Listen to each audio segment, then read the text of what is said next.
O professor Sérgio nos falou na aula passada sobre a família real no Brasil e o processo de independência. Vimos o contexto histórico. No mundo ocidental estavam ocorrendo grandes transformações. A primeira coisa foi o período napoleônico. Nesse período se vivia aí a era napoleônica entre 1799 e 1815. Mas a partir de 1815 Napoleão é derrotado e acontece então um processo de restauração. É nesse período, em 1808, com bloqueio continental, é que a família real deixa Portugal e vem para o Brasil. Soubemos como foi a vinda da família real para o Brasil. Foi exatamente com o bloqueio continental em 1808 que houve a fuga da família real de Portugal para o Brasil, tá? E veio aí com 15 mil pessoas e se estabeleceu na colônia brasileira, ficando aqui entre 1808 e 1821. E o Dom João VI desenvolvendo várias políticas, a política interna e a política externa, tá certo? Boa aula!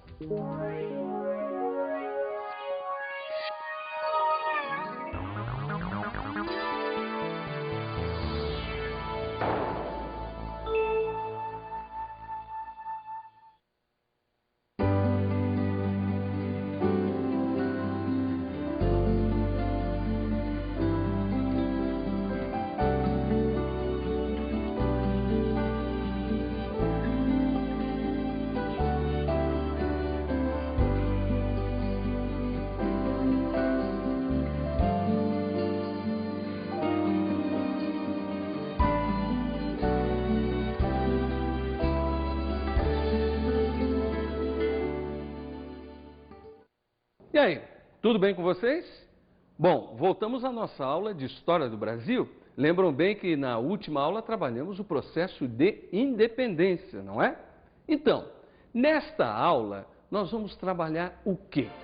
Vamos trabalhar do primeiro reinado à abdicação de Dom Pedro I, tá bom? Então, basicamente o que a gente vai dar uma olhada nessa aula seria então, após Dom Pedro proclamar a independência, todo o período do primeiro reinado, que vai de 1822 a 1831, até a sua abdicação do trono real. Ok? Mas antes disso, vamos refletir.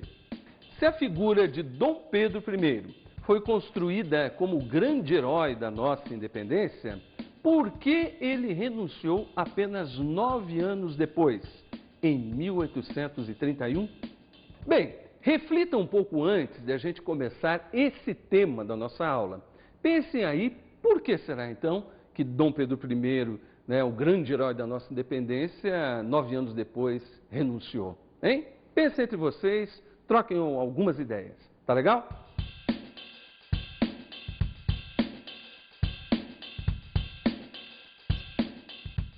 A gente vai dar essa resposta no decorrer da aula, porque é o próprio tema da nossa aula, não é?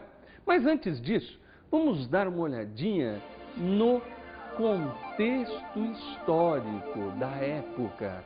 Quer dizer, entre 1822 e 1831, o que estava acontecendo no mundo? Vocês sabem muito bem que a gente já levantou algumas considerações na aula anterior.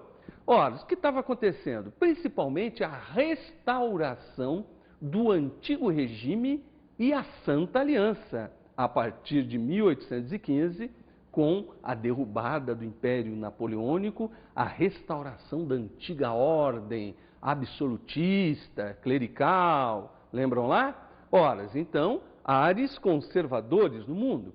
Mas, ao mesmo tempo, estava acontecendo aqui na América um intenso processo de independência da América Espanhola entre 1810 e 1830, não é verdade?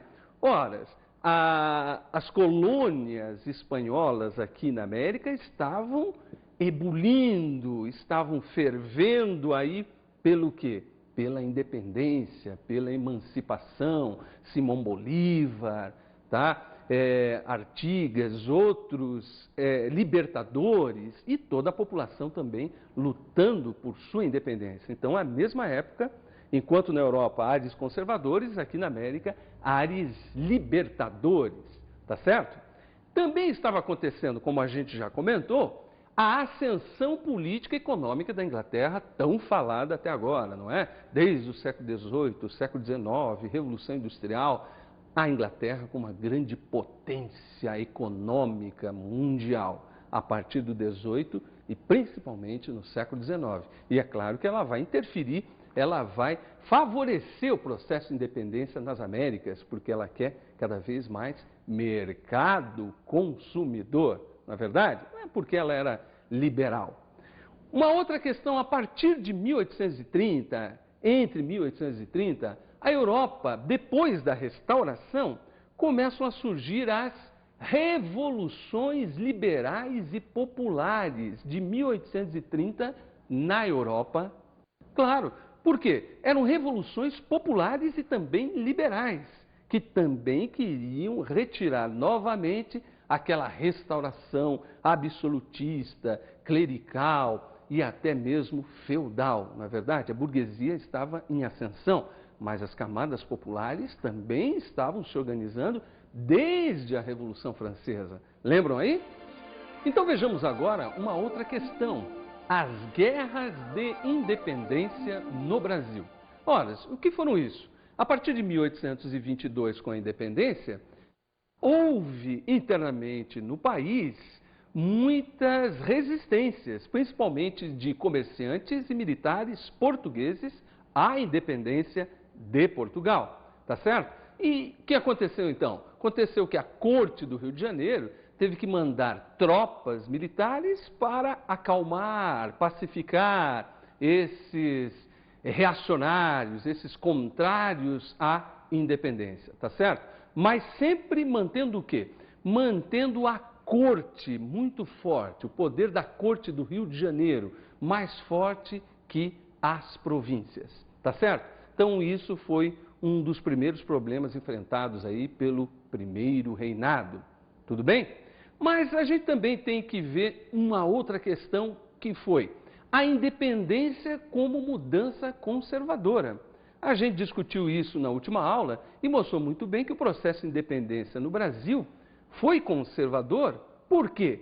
Porque foi liderado pela aristocracia rural, onde houve um predomínio político e econômico dos grandes fazendeiros no Brasil, que orientaram, que direcionaram o processo de independência, não é verdade? Lembram lá? Então, uma mudança conservadora, uma mudança comandada e coordenada pela aristocracia, pelos grandes fazendeiros. E por que isso? Ora, isso também foi uma forma, uma adequação da economia agrário-exportadora às mudanças internacionais. Era uma forma, então, de adequar a nossa economia às mudanças no capitalismo internacional, principalmente às exigências da Inglaterra, tá certo? Então, colônias já não eram mais interessantes a esse momento do capitalismo, mas sim países livres que aumentassem o mercado consumidor e também fornecedor, tá certo? Então, aí se situa o primeiro reinado, entre 1822 e 1831, com essas características. Dom Pedro I à frente, mas com um grande predomínio da aristocracia rural até certo ponto, que nós vamos dar uma olhada mais à frente. Vejamos agora um pouco, então, da organização socioeconômica no primeiro reinado. Como é que se organizou socialmente e politicamente esse primeiro reinado de Dom Pedro I, tá? Ora, aconteceu o quê? Primeiro, houve liberdade industrial, mais uma liberdade industrial versus a concorrência inglesa. Veja, havia liberdade industrial no país, mas ao mesmo tempo se enfrentava uma forte concorrência dos produtos e da indústria inglesa aqui. Como a gente já comentou na aula anterior, uma indústria que já nasceu moribunda, não é verdade? Nasceu tendo que enfrentar uma concorrência violenta da indústria inglesa. Nesse momento também está acontecendo no Brasil, a partir do início do século XIX, o início da economia cafeeira. A economia cafeeira está começando no país, que vai tomar conta no século XIX, mas o início dela se dá aí no primeiro reinado, tá bom? Então, é muito importante isso, quer dizer, ela começa e se fortalece bem mais tarde, tá bom? Outra questão importante foi a manutenção da escravidão negra e do latifúndio. Veja que a gente fez algumas perguntas na enquete passada, perguntando sobre independência e escravidão, não é verdade? Ora, a escravidão foi mantida, mesmo depois da independência.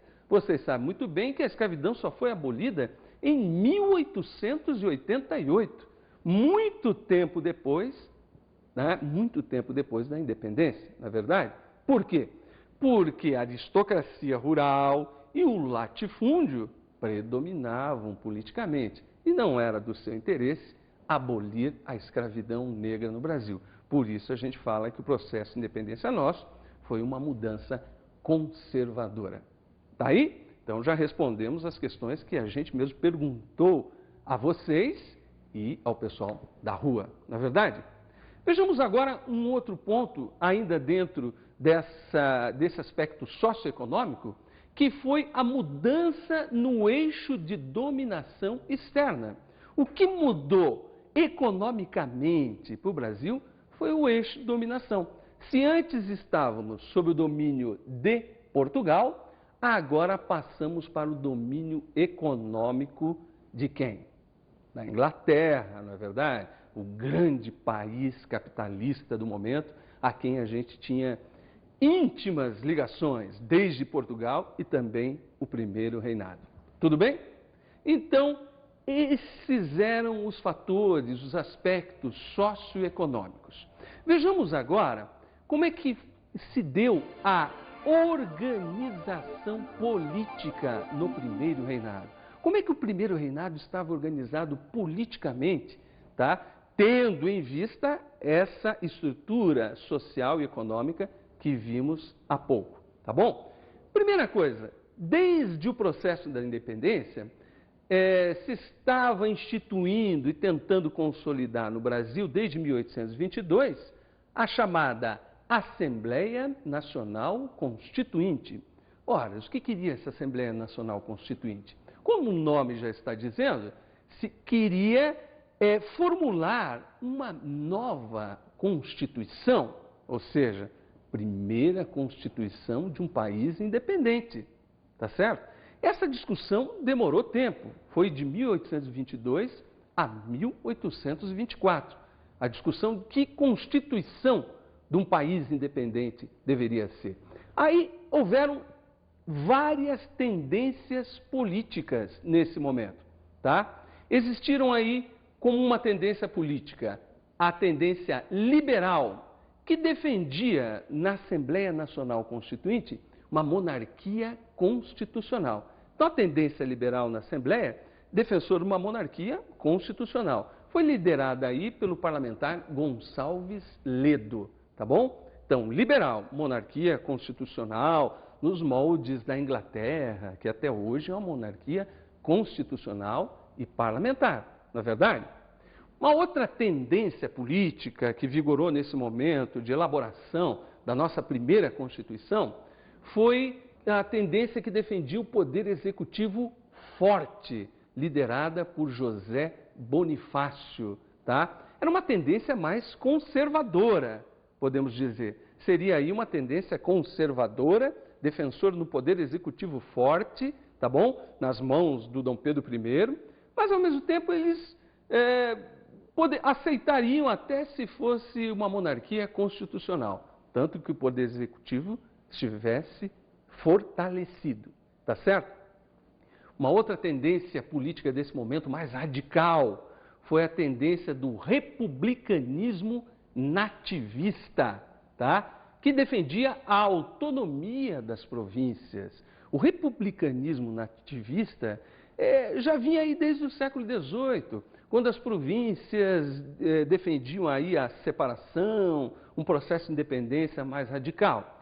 É isso que mais à frente a gente vai ver que levou às revoltas regenciais, essa política nativista de autonomia das províncias e mesmo republicana. Veja que a Revolução de 1817 no Pernambuco já tinha essa tendência nativista e republicana. E isso vai acontecer ao longo do primeiro reinado. Então é uma tendência, até certo ponto, bastante popular, tá bom? Mas que também tinha por trás os interesses das aristocracias locais, provinciais. Tudo bem? Então, essas eram as tendências que estavam disputando o jogo político da época. E qual foi a vencedora? Tá? Qual foi a vencedora? Estava para ganhar a tendência liberal na formulação da nossa Constituição. Quando o Dom Pedro I dá um golpe e diz o seguinte: acontece a dissolução da Assembleia Nacional Constituinte em 1824. Dom Pedro, inspirado por José Bonifácio e os conservadores, vendo que vão perder, fazem o quê? Dissolvem a Assembleia Nacional Constituinte, tá? Convocam um grupo, então, para elaborar a nova Constituição. Então, a Constituição nossa, que seria promulgada, votada por todos e tal, é agora, então, em 1824, outorgada por Dom Pedro I. Então, a primeira Constituição do Brasil, nossa, foi outorgada e não votada. Ela foi imposta de cima para baixo, goela abaixo nos brasileiros. A gente já conhece um pouco essa história, não é? Mas muitas reações vão acontecer a isso. Vejamos. Ora, foi instituída então uma monarquia hereditária, constitucional e representativa no país. Hereditária, né, com uma Constituição outorgada e representativa. Mas vamos ver o poder moderador e como funcionava então essa estrutura após o intervalo. Tudo bem?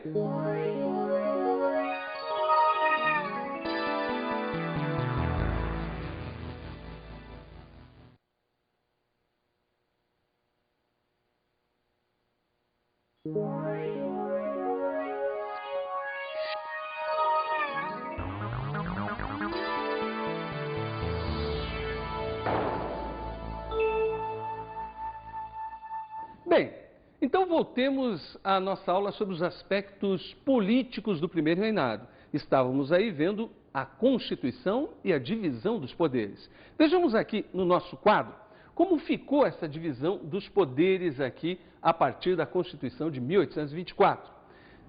Temos aqui, ó, acima de todos os poderes, o poder moderador, o que mostra muito bem a centralização política defendida pelos conservadores.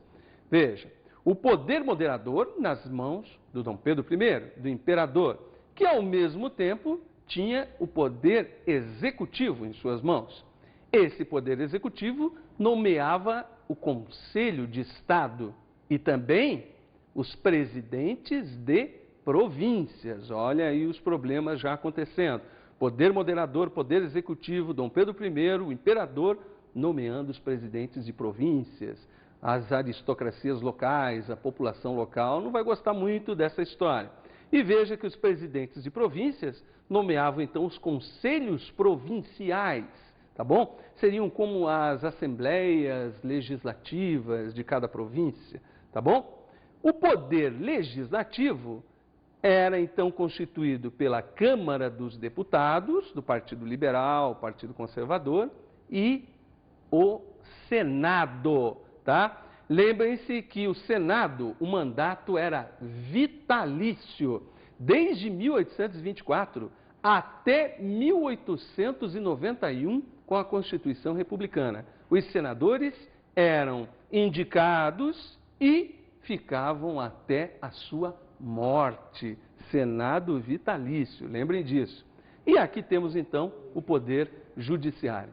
Então, poder legislativo, executivo, judiciário e os seus desmembramentos. Mas, acima de tudo, veja que o imperador tinha o poder moderador e o poder executivo. É a vitória, então, da centralização dos conservadores sobre os liberais e sobre os republicanos nativistas. Estão vendo muito bem essa questão, não é? Então, Dom Pedro I passa a enfrentar a reação dos liberais e republicanistas durante todo o seu primeiro reinado. E é aí que a gente vai dar uma olhada agora nas lutas políticas e sociais desse período. Tudo bem? Vimos então que a Constituição outorgada foi a vitória então do conservadorismo sobre os liberais e republicanistas, não é?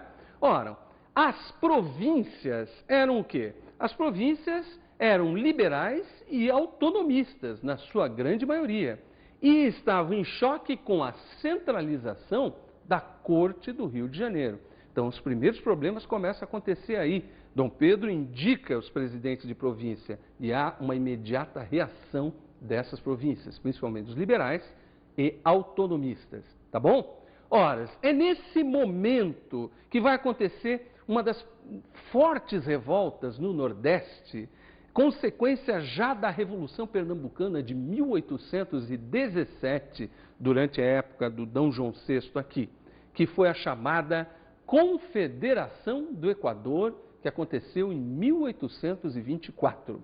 Essa Confederação do Equador, ela defendia um republicanismo liberal. Com certeza ela defendia um republicanismo liberal, nativista, bastante radical, com participação popular, mas também com participação das aristocracias locais. Essa Confederação do Equador se inicia em Pernambuco, mas se espalha por todo o Nordeste, chegando a Paraíba e o Pará. E aí forma então uma confederação de repúblicas contrárias à outorgação e à centralização da Corte do Rio de Janeiro e a outorgação da Constituição de 24. Esse movimento foi debelado, foi reprimido violentamente pela Corte do Rio de Janeiro, pelas tropas de Dom Pedro I.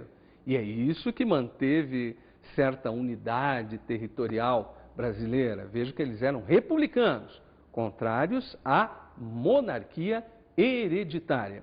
E é nesse momento que aparece aí o Frei Caneca. Veja, o Frei Caneca, que era um frade, tá? Um padre mesmo, católico, já tinha lutado na Revolução Pernambucana de 1817 e novamente estava lutando na Confederação do Equador. Com a repressão violenta do governo Dom Pedro I, muitos foram condenados à morte, ao enforcamento e também ao fuzilamento. Mas o Frei Caneca foi uma figura muito importante pelo seguinte: ele acabou sendo condenado ao enforcamento, mas o seu carrasco não quis enforcá-lo. Aconteceu então que ele acabou sendo fuzilado. E um trecho muito interessante que a nossa equipe gravou aqui nos estúdios da produção é um trecho do Alto do Frade, de João Cabral de Melo Neto, um poeta pernambucano. Nós vamos ver agora um trechinho desse, o Alto do Frade, que é uma peça do João Cabral sobre o Frei Caneca. Tá bom? Se é procissão que me fazem, mudou muito a liturgia. Não vejo andor para o santo, nem há nenhum santo à vista. Vejo muita gente armada, vejo só uma confraria. E tudo é muito formal para ser uma romaria. Talvez seja só um enterro em que o morto caminharia, que não vai entre 6 tábuas, mas entre 6 carabinas. Irmãos da misericórdia, com sua bandeira e insígnias, me acompanham no desfile, no andar triste de batinas, com passadas de urubu, como sempre eles imitam, o andar de grua dos padres e da gente da justiça. E essa tropa de soldados formados para a ordem unida, que cerca o morto, não vai escapar da cerca viva, pendurada pelas casas ou de pé pelas cornijas. Dessa gente sei dizer quem Manuel e quem Maria, quem boticário ou caixeiro, e sua mesma freguesia. Cada casa dessas ruas é também amiga íntima. Posso dizer a cor que era, que no ano passado tinha.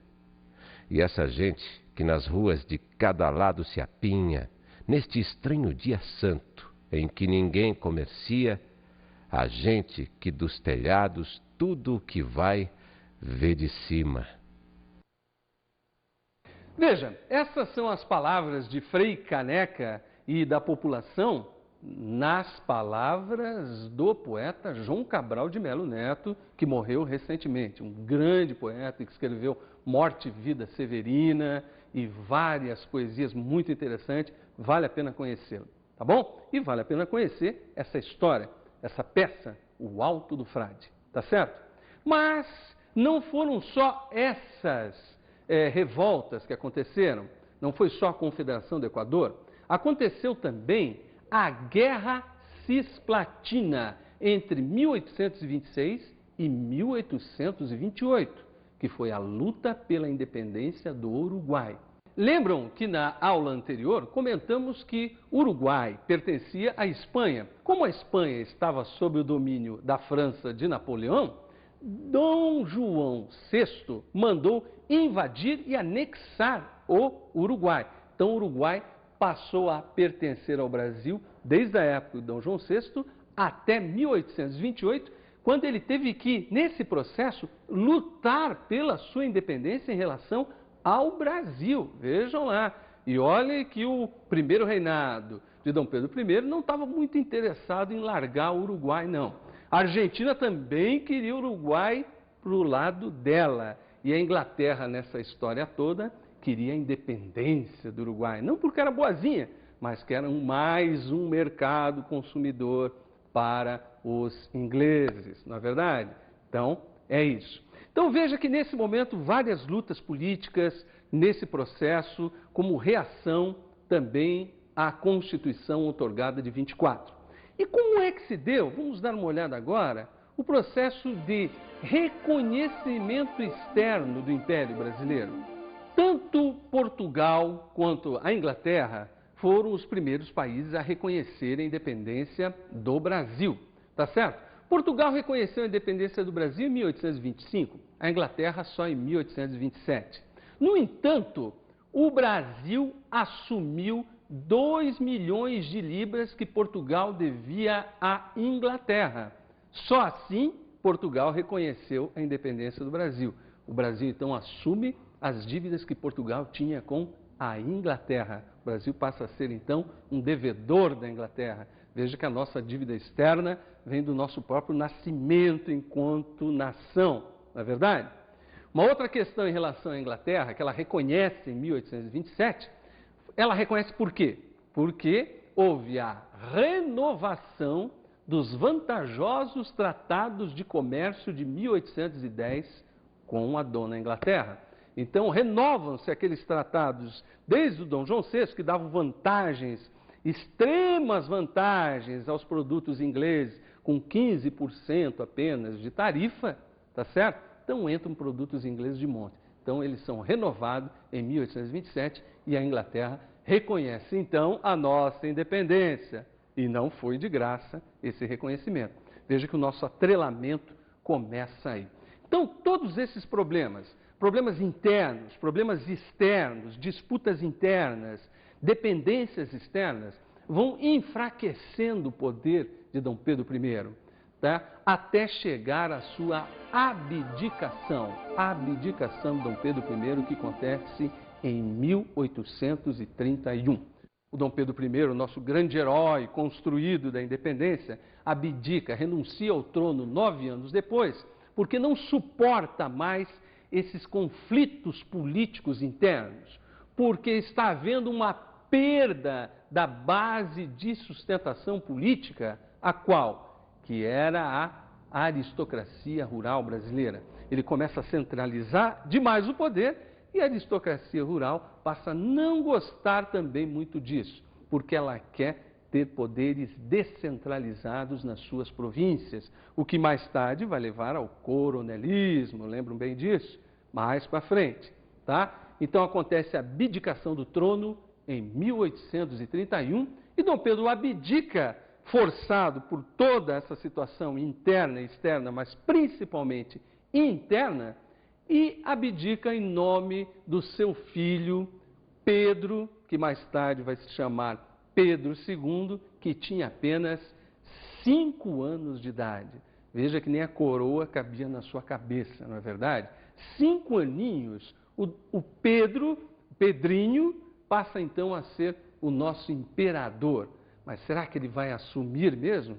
Com certeza não. A gente vai ver na próxima aula o período regencial entre 1831 e 1840, que regentes assumem porque Dom Pedro não tem a maioridade. E a maioridade nessa época era com 21 anos. Mas nós vamos ver como é que se deu essa história aí, porque ele acaba assumindo com 14 anos de idade. Veja, Dom Pedro II, 14 anos de idade vai assumir.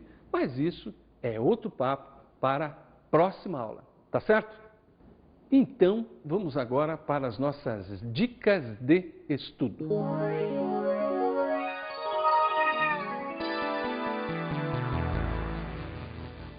Nossa primeira dica de estudo é o livro História do Brasil Imperial, de Luiz Roberto Lopes, da editora Mercado Aberto, que também já indicamos. Um outro livro interessante é Evolução Política do Brasil, do grande historiador Caio Prado Júnior, da editora Brasiliense. Muito bom para ser lido. 1822, Dimensões, de Carlos Guilherme Mota, da editora Perspectiva, também abarca esse período do primeiro reinado, até 1831. E um livro bastante interessante que tem aí nas livrarias é Projetos para o Brasil, de José Bonifácio de Andrada, o mentor, o tutor, né, o mentor de Dom Pedro I aí no processo de elaboração da Constituição. Então foi um cara muito importante do ponto de vista político, tá certo? E isso pertence à coleção Grandes Nomes do Pensamento Brasileiro, da Publifolha. Tudo bem? Então, essas eram as nossas dicas de estudo. Então, terminamos aqui e até a nossa próxima aula.